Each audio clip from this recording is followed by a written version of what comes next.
Hi everyone, welcome to today's webinar. We're just going to let the Zoom room fill up before we get going. It's great to see so many of you here on Heart Unions Week. You're all very welcome.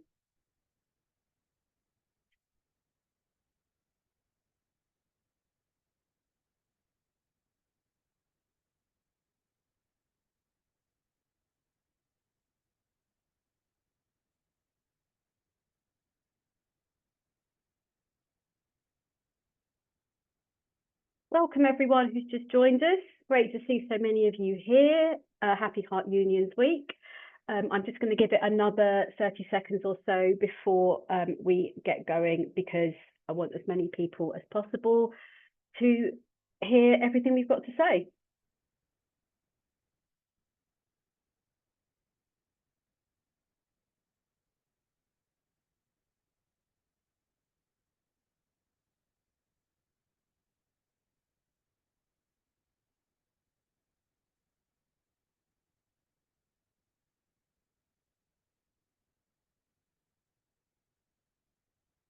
Hello everyone again. I think I will start with some housekeeping because the room is still filling up.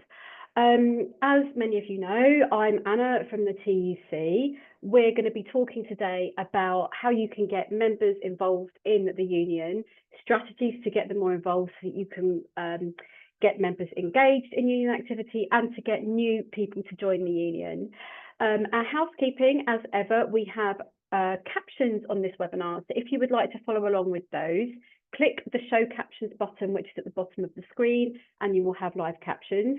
We are, of course, recording today, as we always do. If you miss anything or you have to leave, please don't worry. We will make sure you get sent a link to the recording either later today or tomorrow, and we will include any links that we mention during today's webinar, so you won't miss out. I'm joined by my colleague Carl Roper. We'll be hearing more from him in a little while. He is head of organising here at the TUC, and as you know, that's a key topic of today. We're also going to be putting some questions to Carl at the end of the webinar.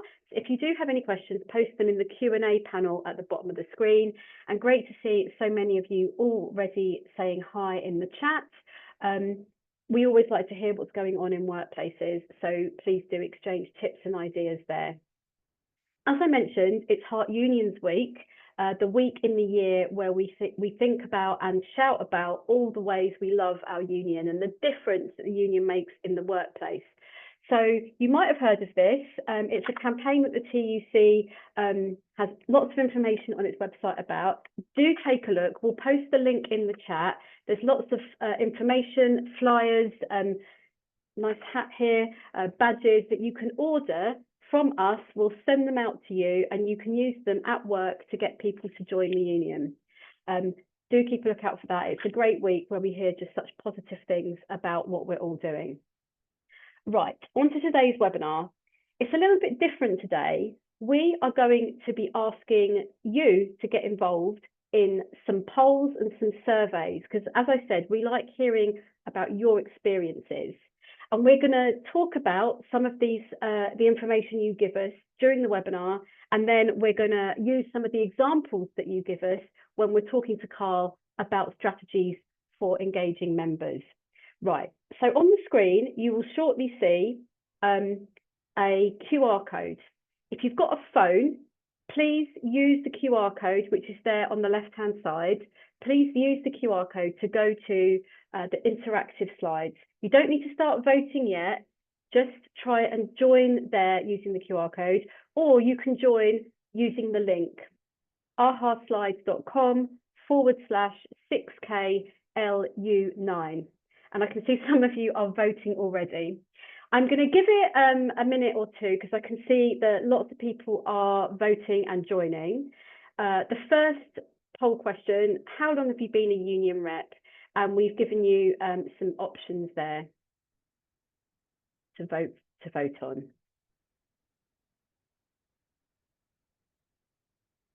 Okay, the results are still coming in.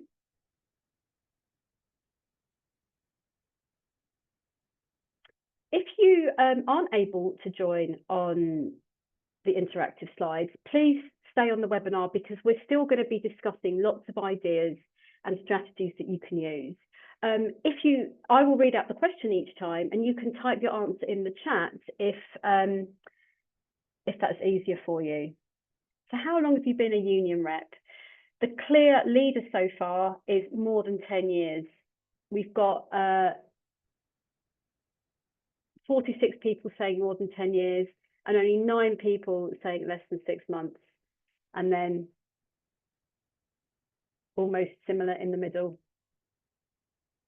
Okay, I think we've finished the voting there. It's steadied out. I think this is quite interesting, isn't it? That we've got some very new reps who are, this might be your first webinar, hopefully the first of many, but you're obviously very new to being a rep, and this, hopefully you'll get lots of tips and advice from people who are more experienced. And then we've got people who've been a rep for more than 10 years. You will obviously have lots of experience in talking to members or potential members, so we really want to hear from you about some of your experiences of doing that. Right, that's to set the scene. We're now going to move on to the next question, which should appear on your phones now. What's the biggest barrier you find when recruiting new members in your workplace? So please pick one of these.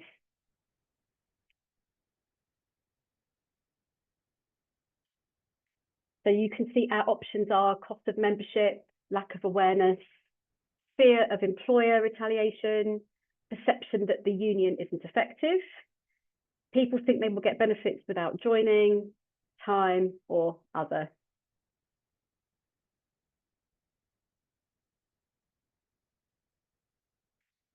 So the most popular option here, lack of awareness and understanding of unions. That's quite interesting because we're going to be going on to look at ways that we can make people more aware of what the union's doing. Interestingly, the TUC has lots of evidence that the reason people don't join unions, the main reason they give is because no one's ever asked them. So I wonder what you all think about that. It's not a poll question, but if any of you would agree with that, or have got any experience of that, put something in the chat. Do you think that's realistic, that people don't join because they've not been asked? Or do you find you ask people and they give you one of these reasons?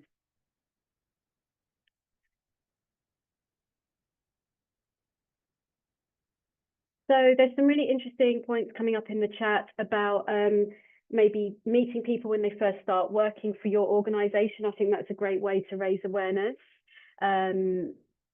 People haven't been asked. Do you think that some people think it's a bit of both, or you agree?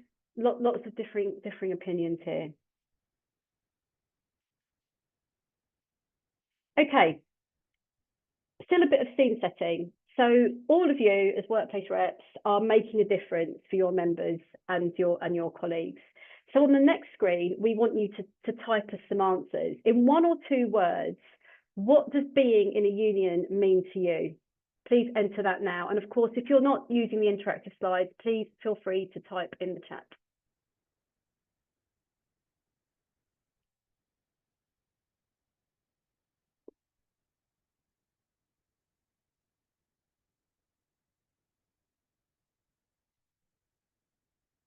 Okay, lots of people are sending their thoughts in.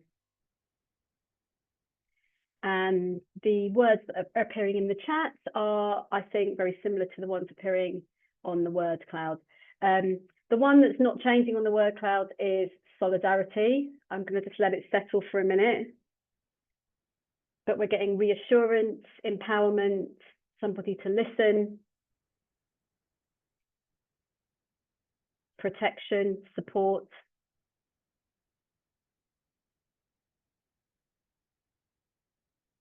I think I need to give it a minute because it needs to settle.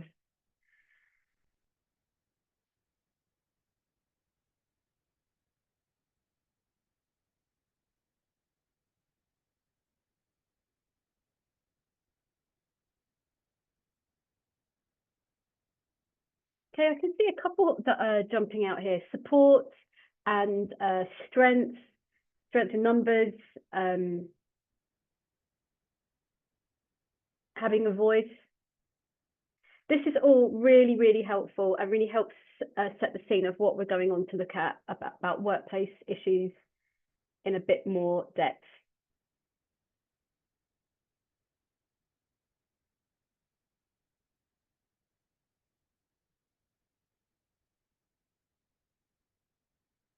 I'm just waiting for it to calm down a bit because it's difficult to know when everyone's entered their thoughts.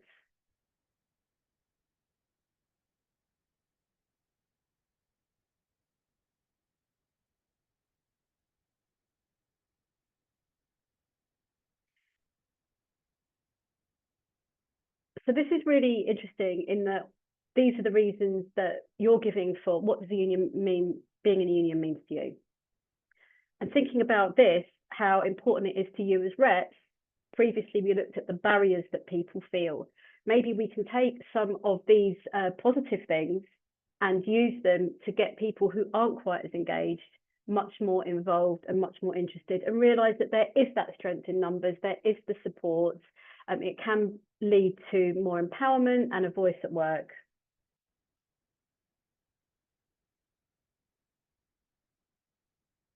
I think it's incredible. We've got like hundreds of responses here. 450 people have entered. 450 responses have been gathered here about what it means to be in a union, which I think is amazing. Okay, we're going to move on to the next question, just because we've got quite a lot to get through. So this one, again, we want you to think a little bit more about it. If a potential member says to you, I don't see the point of joining the union, how would you respond?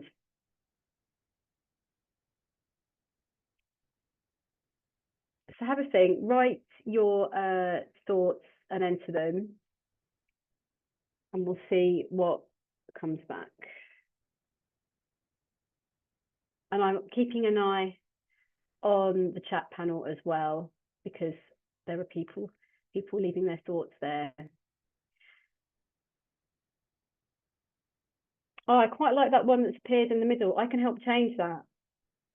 I quite like that. It's a good way to move into the next part of the conversation. We've got people in the chat saying they would talk about the benefits of being a member. They would ask why. Maybe asking a question about the understanding of what unions do. As you can see, there's lots and lots of responses here. So we're going to have a little bit of a scroll down the page to see what other people are suggesting.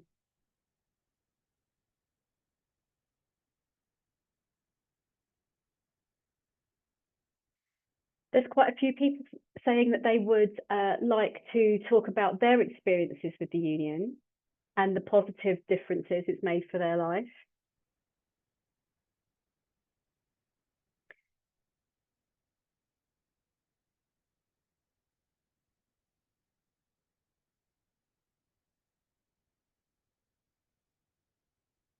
And I forgot to say earlier, we will be sharing these responses. The beauty of these interactive slides is that we can save everything you've sent us here. We'll be sharing them as a resource for you all. So even though we're not going to be able to see them all now, we can look at them, and we'll let you look at them over the coming days as a reference point. Quite a few people are talking about insurance and relating it to the idea of home insurance or car insurance. I think this is a very interesting point, and we'll come on to discussing that with Carl when we get a bit later down in the webinar.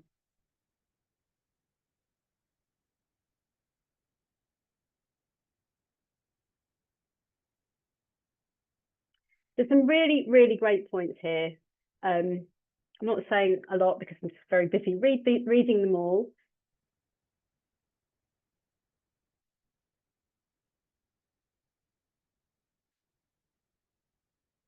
And hopefully you're able to see some of these as well.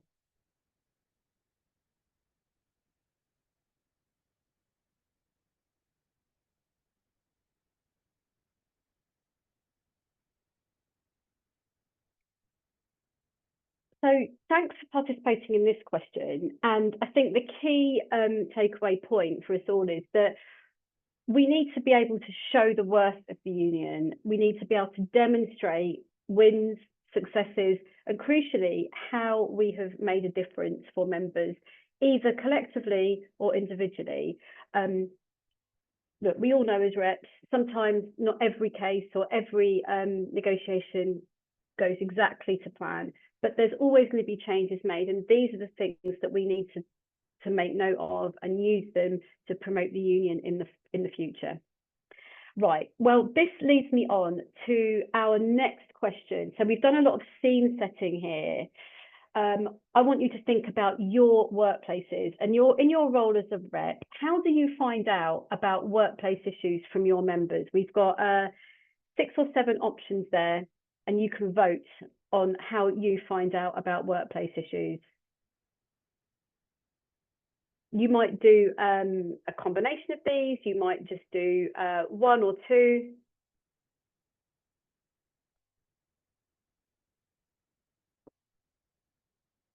We've got meetings with members, mapping, informal chats, surveys, a rep surgery, using workplace influencers or others. And the clear leader at the moment is informal chats.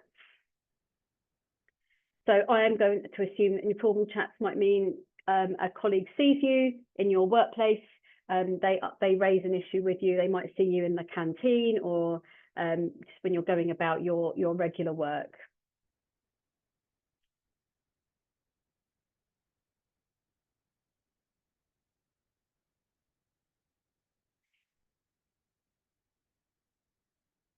And of course, you don't have to limit yourself to just one of these ways. Someone just posted in the chat, us reps love a gossip.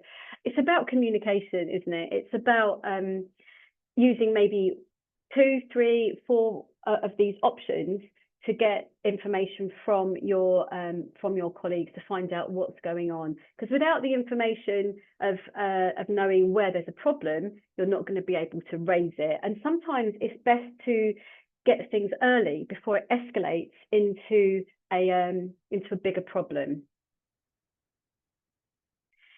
Okay, another question for you here is, what is the biggest issue in your workplace?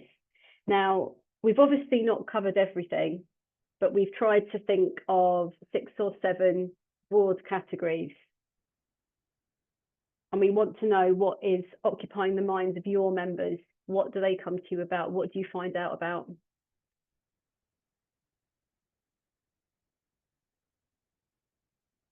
The results are coming in. I'm just going to have a look in the chat. Workload, pay, stress, poor management, temperatures. Yeah, I guess that would come under health and safety.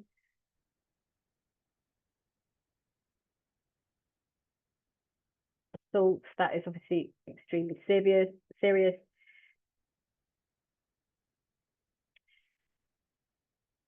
Okay, so the votes have slowed a bit there. I think what's interesting here is, you know, we've got some votes for every single theme, and I'm sure there are actually more than we've got here. We should have had another category that we could collect information on. So you all know that this is what's going on at work, and whatever you do, listen to what your members are bringing to you. What we've got to remember is everyday issues that are going to be important to them. Recently, I was able to listen to the RMT General Secretary, Mick Lynch, who was talking about workplace issues, and he used an example of the vending machine. He said, if the vending machine's broken, it's really, really going to get on everyone's nerves. The vending machine, the coffee machine, like whatever it is, arrange to get it fixed. And you won't get people interested in the union without dealing with these everyday problems. Then, once you've managed to make a change, even in a way that you might think is quite small, talk to people about it. You might be able to increase your membership just by making this small change and this small difference in the workplace. Right, I'm going to stop talking in a minute because I'm going to ask my colleague Carl Roper to join us. Carl is the head of organising here at the TUC. And Carl, you've been listening to everything we've been asking the audience to vote on so far. We've talked about workplace issues. We've identified the key issues that reps deal with. So I'm going to put a few questions to you about how we can use these to move forward and to organise more effectively. So first off, how can we use the issues we just talked about on the previous screen to demonstrate the value of the union? Well, thanks, Anna, and thanks to the 300 odd reps who've taken the time to join us today during Heart Unions Week. I mean, I think from my perspective, and I guess if you asked any union organizer, they'd make this very simple point, is that the resolution of issues is the driver of any good organising campaign. Because if the union is not firstly aware and then trying to sort out the things that workers care and are concerned about, then it's only right that people who are in the union or people who aren't and who we want to join the union will question their continued membership, question whether they should join in the first place, or even actually question what the point of the union is. So our ability to resolve issues that people care about is firstly dependent on our ability to be aware of what those key issues are. So really, issues really are fundamental, and the resolution of those issues, Anna, is absolutely fundamental to our work as trade unionists. Thanks, Carl. I think, yeah, absolutely. We've already touched on some of this. So that sort of leads me on to my next question. Workplace issues are key, but what if an employee is frustrated about an issue but isn't a member? How can you use this as an opportunity to recruit them? Thinking about some of the things that the audience brought to us earlier, a very similar question. Someone's had a bad experience with the union in the past, maybe, and they're not interested. Well, I think the bad experience, I mean, that can depend on what the bad experience is, and people will sometimes bring frustrations about past unions campaigns that they may have been involved in and haven't won. And sometimes those campaigns may not have been successful through no fault of the union. But the point I would make is that the key to getting somebody to join a union because of something that they care and are concerned about depends on our approach to trade unionism. Now, in the past, our approach has almost wholly been, we'll join a union and I'll sort it out for you. And there's different unions have different perspectives and qualifying periods before someone can get help from the union if at the point that they bring an issue to the union, they're not already a member. But I think the better way is if people are coming to the union because they see the union is already addressing an issue that they care about. So if the issues that we're selecting to campaign on in the workplace are issues that, firstly, a significant number of the workers in our workplace or company or wherever care about, are affected by, so it's widely felt. And secondly, if alongside that kind of wide sort of impact of an issue, they also care significantly about it, then you have an issue that can be used to draw people into the union. And the reason is if you have an issue that affects a number of people and they care about it enough to do something about it, one of those doing things could be actually joining the union. So for non-members, the message is we are campaigning for, if you look at those three issues that you guys on this have just said are big issues for you, and they're all collective issues. And bullying was a very important one, but I mean, bullying can manifest itself in two ways. It can be a bullying culture in the company, or it can be individual bullying. But you said pay, workload and stress, and poor management. Well, that's something that in most workplaces, a significant number of people are going to be affected by. The test is, do they care enough to do something? And it's how we kind of frame the campaign that will do that. So the message to non-members is, yes, you're affected by this. Yes, you care about it. So express your concern by joining a union and adding to our strength. To members who, pay subs but don't do really much else in terms of the life of the union, the message to them is add to our resources by becoming active in the union. So if you have a widely felt and a deeply felt issue, the majority or a significant number of people are affected and they care enough to do something, then our job as activists and organisers is to give them a list of things that they can do to help the campaign. And clearly in the case of the non-member, the most obvious thing is to start them on a journey into actually signing up and joining the union. Thanks, Carl. There were some great tips there about using these issues. What would you do if someone has had a bad experience with a union in the past? Because the tips you've just given us might not necessarily cover that. What if someone's like, no, it was a waste of my time? What do you say in that situation? I'd ask them to speak about it. I would listen. I would show empathy and concern, even if what they were telling us kind of rankled with us or causes us to be a little bit questioning and frustrated. The point is, we need this person to join the union, because there's two things about non-members who've previously had a bad experience of the union. One, they're a problem in terms of they're adding to the number of non-members in the union. But secondly, they could be a transmitter of negative messaging about the union. They could say to other non-members, well, in my last workplace, I was in a union and it was rubbish. I wouldn't bother joining one here. So what we've got to do is say, well, this encounter with them, this conversation with them is a chance to give them a good experience to offset the bad experience. And the first good experience they can have is to be listened to be shown empathy, to be shown understanding, but then to say, well, things are different here. We want to do things differently. And we can do that if you join us. Oops, I was on mute there.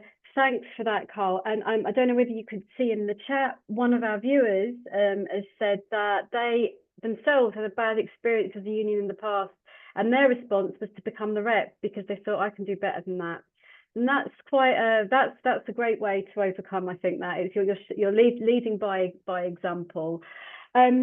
Just to pick up on a couple of the things Carl said, they're listening or having a conversation about the union with people can sound quite daunting in the first instance.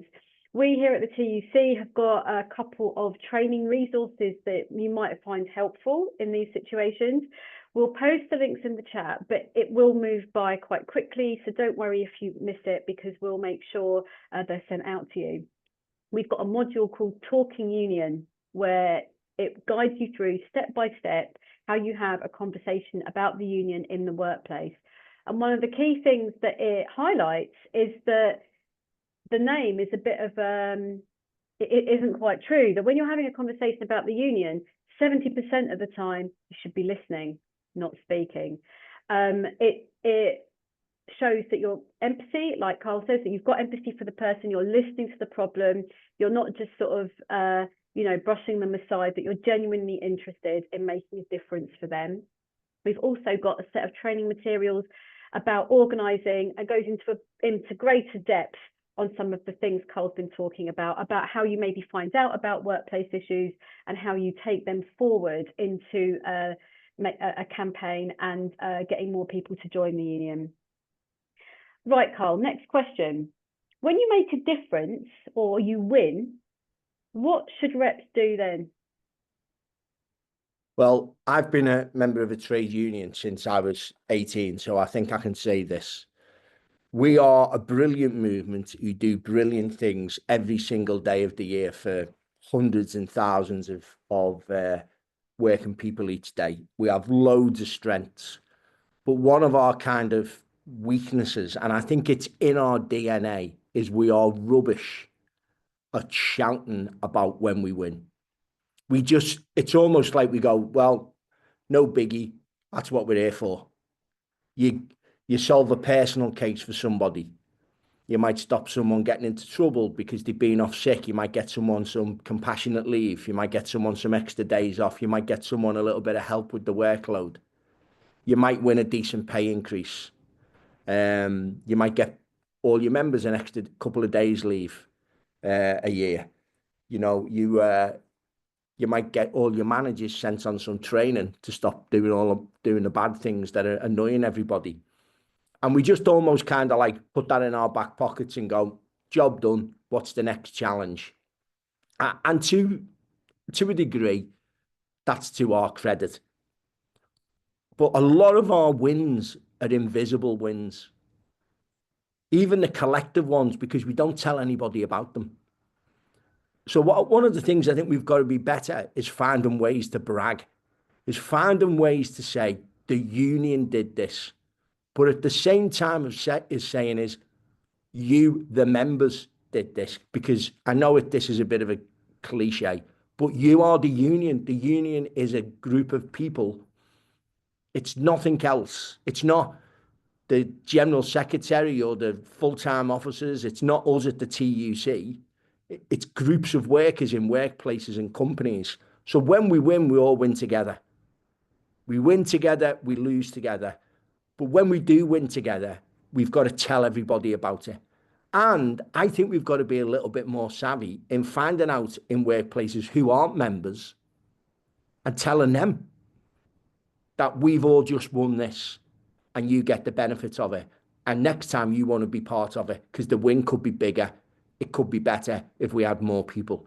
So we've really got to overcome our, I think, instinctive discomfort of bigging ourselves up and start talking about them wins. But importantly, tell people how we did it. We did it together. Thanks, Carl. There's some great advice there. As it's Heart Unions Week, well, it doesn't matter if it's Heart Unions Week for my next question, but we like to hear what's going on in workplaces all year round. We like to hear about the wins you're having and the changes you're making. So email us on tuceducation@tuc.org.uk with information about your workplace campaigns, your wins. We always want to hear. I've also got a question for all of you. A couple of people have posted in the chat that they maybe send out a newsletter or inform their members what differences they've made at workplace meetings. What else do the rest of you do? What are some of the things you've done to spread the word?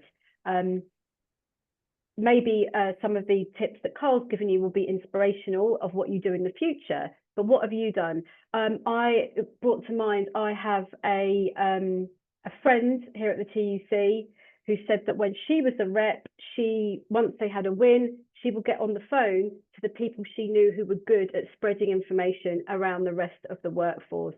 People who liked ringing up their mates and saying, "Oh, look what the union did." That was one of her ways of spreading information.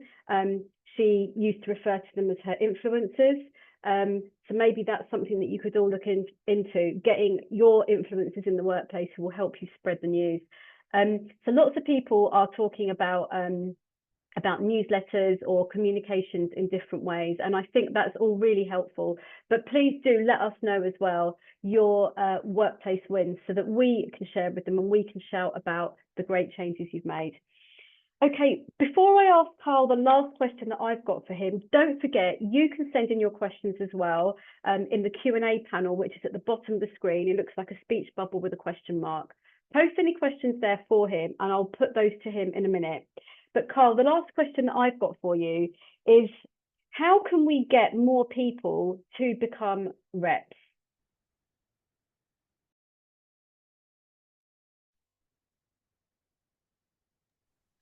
Sorry, everybody. Anna will tell you in a very unusual move, I muted myself. Doesn't happen very often. Well, I think it's in a similar way to how we get non-members to become members. You have to talk about people as being important resources in contributing to the strength of the movement or of the union in the workplace. So I think that's an issue. I mean, I think there are issues that you've already discovered. I think the colleague on the call who said they have influencers in the workplace, people who are natural leaders, people who people gravitate towards, people who are already doing collective things in the workplace, who organises the nights out, who organises the Christmas meal. Do you have a lottery syndicate? Who are the people who are already doing collective things in the workplace? They're people you should maybe look at for being activists. I mean, in many cases, they will be the union activists because that's what people do. In terms of specifically finding reps, I think you have to look at the people who are speaking the most about an issue, who are expressing the most care and concern, and even the most anger about an issue, and offering them a way of being involved in a union as a way of channeling that anger into something positive. One other thing I would say, so I think that's how it's identifying people who show the most care, concern, and I guess in a way anger about an issue. I think the other thing I would say is, and this is slightly going off the point, but it's still related to reps. We have a big issue in the trade union movement that way too many reps in the trade union movement look like me. And the reality is increasing numbers of people in the trade union movement look like Anna. They are young women. We have higher density amongst women. We have higher density amongst professional people, higher density amongst people from black and minority ethnic groups. And however, that's not reflected in the rep space. Too many people look like me. Believe it or not, I'm 56. I'm a white British guy from Liverpool. I am the trade union activist stereotype, in living and breathing form. We need more women. We need more black people.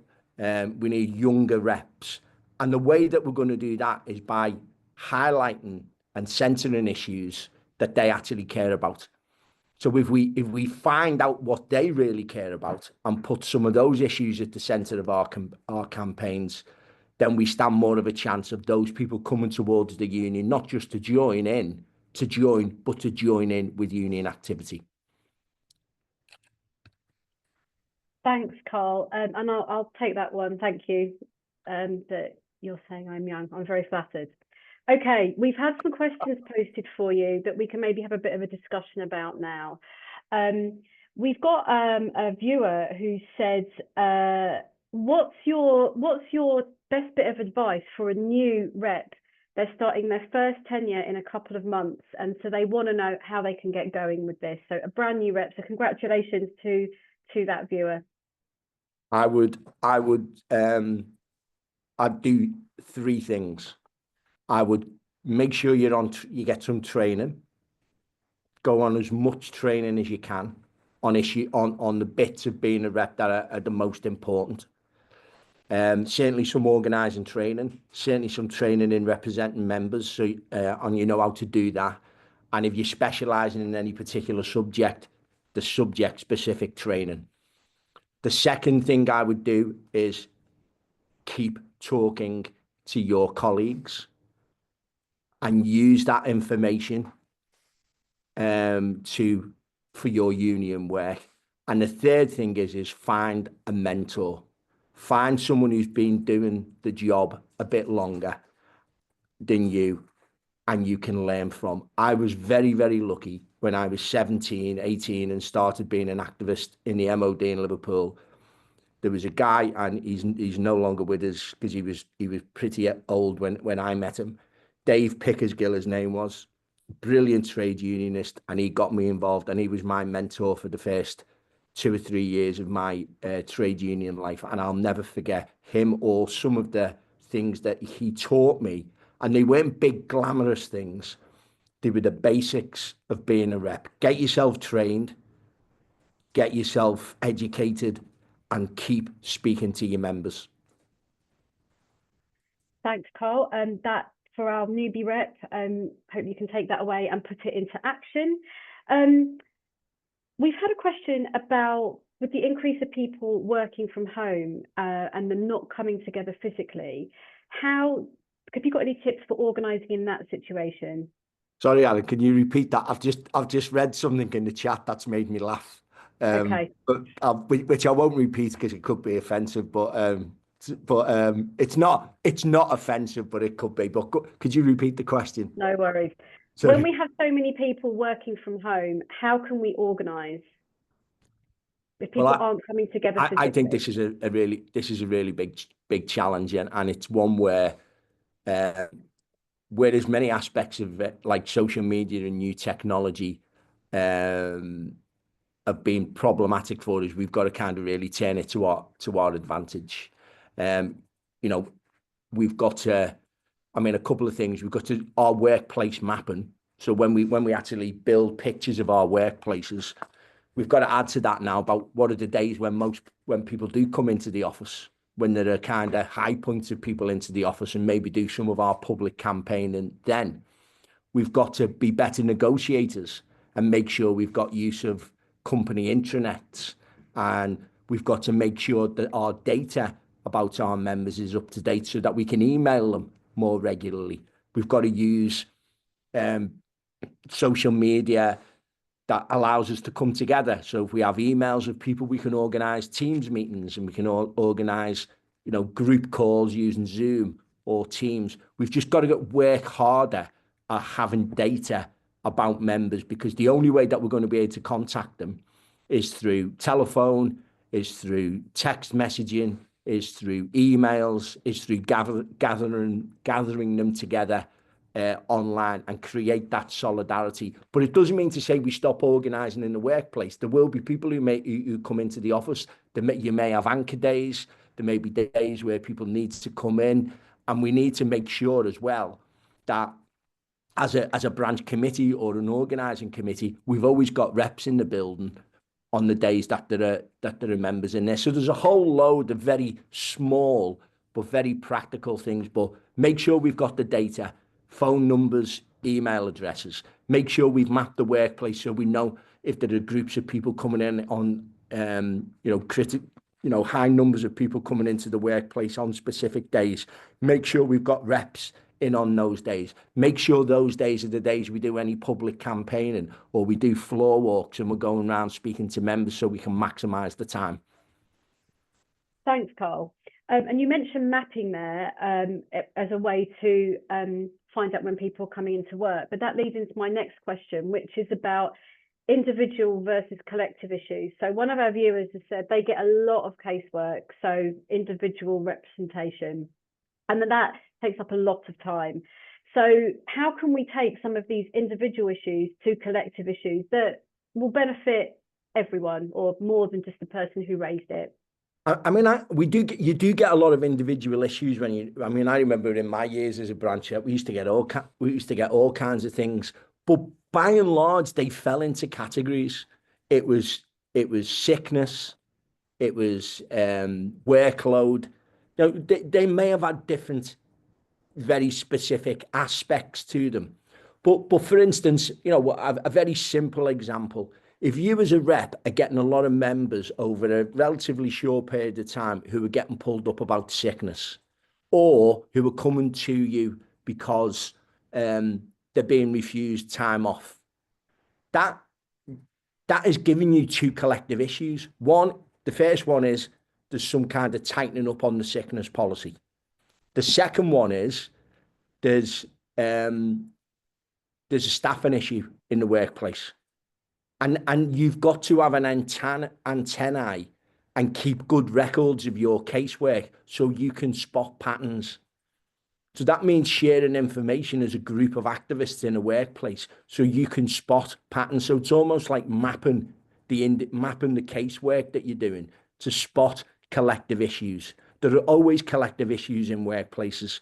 As I say, if people are being refused leave, if people are being bullied, if people are being pulled up on the sickness, they can all indicate issues that can be turned into collective issues. And don't forget that just because you may not be affected by an issue about, say, sickness now, you may well be concerned about a tightening up of the sickness rules in a workplace, because we never know when heaven forbid, we might fall ill and won't want to be getting harassed because the employer's trying to get you back into work before you're well enough. Thanks, Carl. There's some really great tips there. You've talked about data and about obviously having this data is really important so that you can communicate with members. How can we get employers to give access to this information, or to get access to new starters before they even become a member of the union, to get that data in the first place, really? Well, the ACAS code of practice and all of that stuff gives unions rights about speaking to people where we've got union recognition, but we've really just got. I think that we rely too often on what I would call formal ways of speaking to workers. So particularly we're in a workplace where we've got recognition, we quite often rely on like these induction sessions where new starters are brought in front of the welfare person and the union get half an hour and all of that stuff. The real way to get into non-members and new starters is by getting members to talk about them, to talk to the union about them. Don't even need to be activists. Just get people. If someone starts on your section, it's your interest as a union member to get the new person to join the union. What always used to frustrate me as a rep, and I'll admit it's a while since I was, is that in the section that I used to work on, people would talk about everything. They talk about what was on the telly, what film that they'd just been to see. They talk about their kids at school. They talk about their relationships and some aspects of the relationships that you didn't even really want to know about. They would talk about everything. They'd tell you if they had no money, if they were running out of money before payday, but they never talked about the union. And I think we've got to make the union part of the everyday work conversation. And if it is, when someone lands in your section who you're working alongside, you can talk to them about the union and get them to join. Don't just rely on formal, meet and greet sessions with new starters. Make every member have at least one union activity that they do, and that's to get people to join the union alongside them. Thanks, Carl. I've been thinking quite a bit about sustaining people's interest in the union, because we're all committed, but it might be that some people lose interest, maybe if there's a dispute or for some other reason. So I wanted to ask you about visibility. Both, what subjects do you think are good for a visible campaign, and what are the methods to make a campaign visible? Communications, would you recommend stalls in the workplace or something else? So subjects, visibility, and ways to do it. Well, the best way to make a campaign visible is to have everybody taking part in it, or as a critical mass of the workplace or the group of workers who are in a union taking part in it. I think that's the first thing. The thing that follows that is what do you do? So I could go on about notice boards and sending out emails, but they're really the basics that most reps probably don't need to be told about. Making sure that you walk into the workplace, if the union's recognised, and that you can see things about the union around the workplace. That they're the basics. But in terms of participation, I think making a campaign visible is by getting people to do things. The second one is bringing people together to express their support for the campaign in whatever way people are willing to do, and to make participation actually practical. I think sometimes, I think probably more so in the past than now, we actually put barriers in the way of people taking part in campaigns. They were already in the union.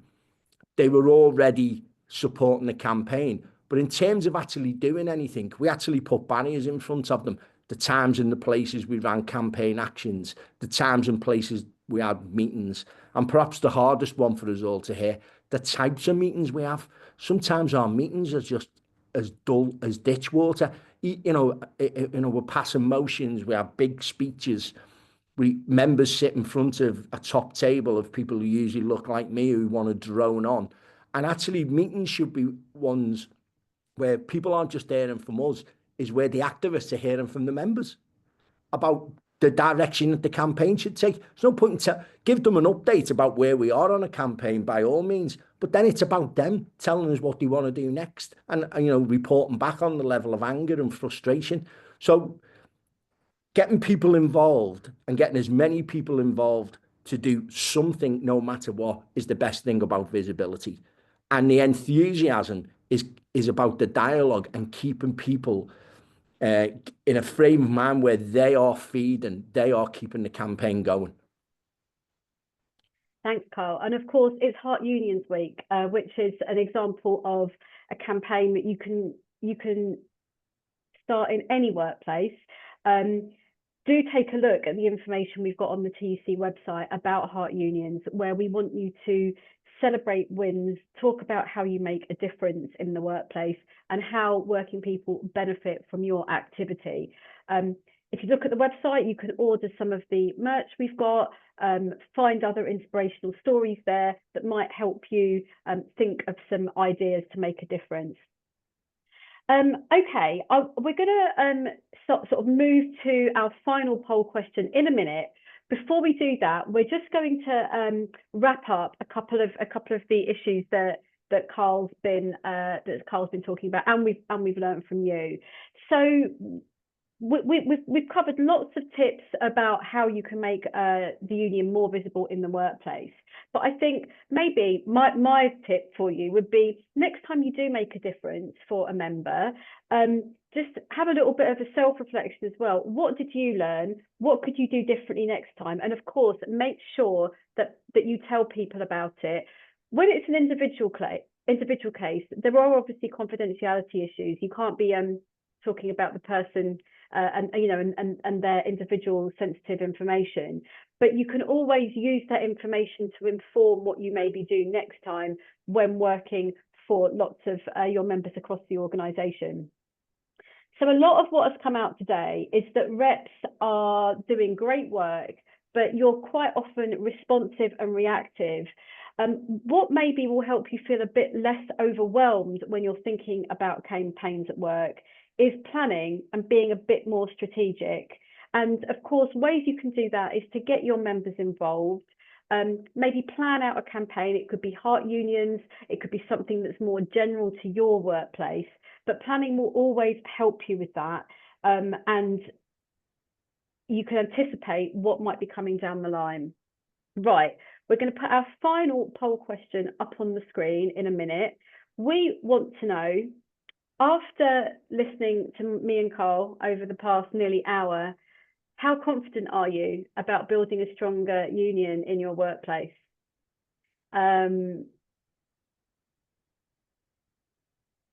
It's great to see that there are people feeling more confident, a little more confident.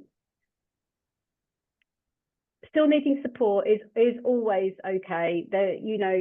No matter how much experience you've got, that is it's completely fine.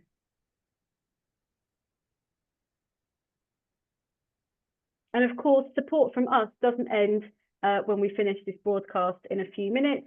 We've got lots of information and resources and of course training materials that you can access to help you in these areas. Just letting a few more votes come in.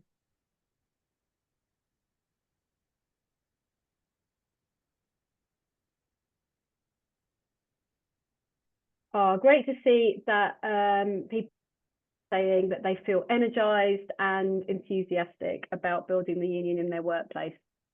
Right.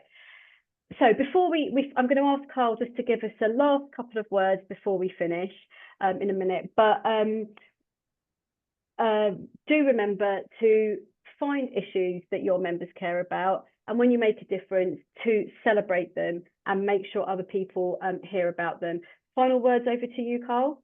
Well, just to thank again everybody who's who's attended today and taken time out of the day. I actually think sometimes we're our biggest critics in the trade union movement. And it's not that within the trade union movement there isn't any good practice or best practice. It's just the issues about making it common practice and recognizing the good things that you're doing and the things that you're doing that are working. And they are working, and doing more of it and escalating them and spreading them, and talking to other reps in other workplaces about them, and using that real community that our movement is to spread that best practice, spread the good practice, spread the advice, talk to each other, support each other, talk to workers, support them, and we won't go far wrong in building a stronger movement. Thanks everyone for joining us today. We hope to see you on another webinar very soon. Happy Heart Unions Week, and carry on doing all the good work that you do. Bye for now.